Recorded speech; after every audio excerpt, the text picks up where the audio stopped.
大家好，喺呢一條影片中，我哋將會為大家介紹三條公式，分別係 average if、sum if 同埋 count if。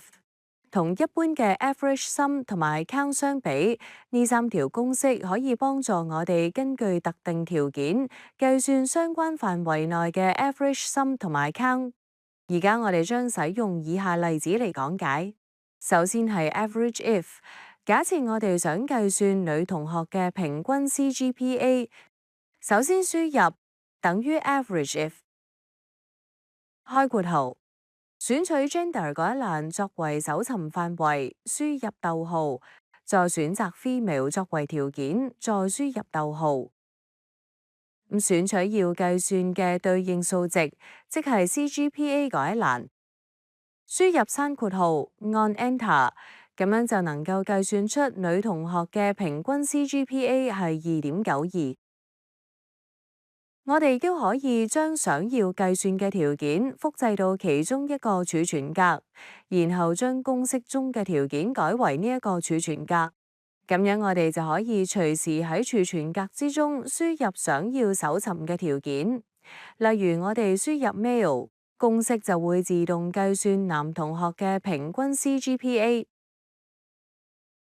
跟住落嚟係 sum if， 公式中需要輸入嘅內容同 average if 大致相同。假設我哋想計算 School of Creative Arts 嘅學生總共修讀咗幾多個學分，我哋可以將 School of Creative Arts 複製到特定儲存格，然後輸入等於 sum if， 開括號，選取 Faculty School 嗰一欄，輸入逗號，選擇啱啱嘅儲存格，再輸入逗號，選取 Credits Attained 嗰一欄，輸入閂括號，按 Enter 就能夠得出 School of Creative Arts 同學修讀學分嘅總數。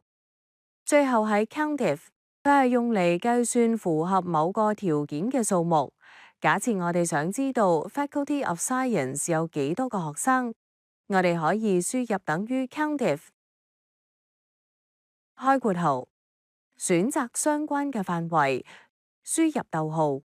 再選擇 Faculty of Science 之後輸入閂括號，按 Enter， 咁就能夠睇到結果係有4位學生。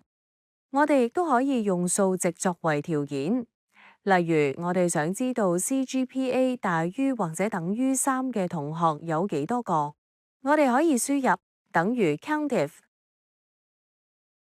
開括號，選擇 CGPA 嗰一欄，輸入逗號，然後用雙引號輸入大過等於3，輸入閂括號，咁就能夠得出結果。呢3個公式喺需要從大量數據中抽取特定條件進行計算時非常方便快捷，希望能夠對大家有所幫助。